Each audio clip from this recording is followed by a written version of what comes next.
arrimihii amniga iyo siyaasadda dalka ayaa soo ilaaday taariikhdu markay 10 bisha maanta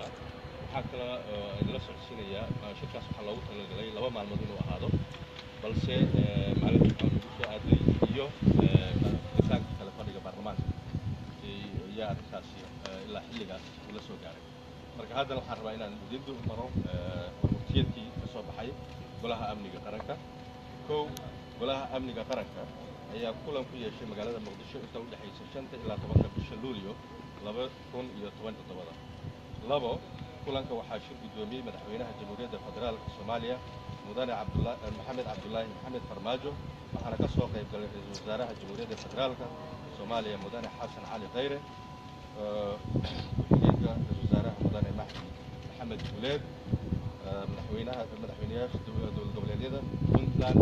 mudane dr cabdiweli maxamed cali gaas jubbaland cadaaladda amniga gudaha taliyayaasha ciidamada qalabka sida iyo la taliyaha amniga qaranka 3 golaha amniga qaranka waxa uu bog xaaladaha abriil 16 guddi hoosyada difaaca amniga ee golaha shacabka kala duwan ee bulshada waxaa talooyinkaas lagu tiriyay qorshaha amniga qaranka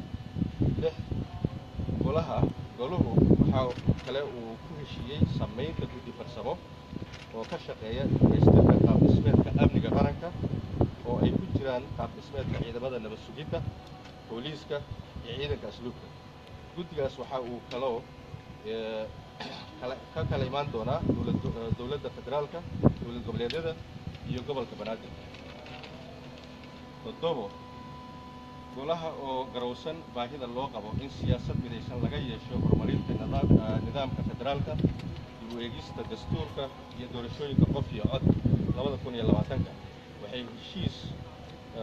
ku heshiiyeen in taabagelinta qodobadaasi loo maro hanaan ku salaysan wada tashi joogto ah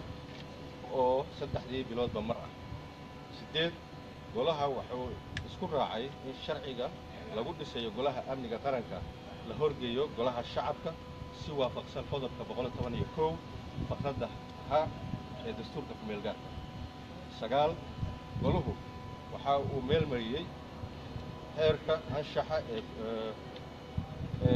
kulamadooda iyo fulinta qorshaha amniga qaranka 10 ugu dambeyntii kulanka golaha amniga qaranka wuxuu dhici doonaa 3 biloodba mar wabillahi tawfiiq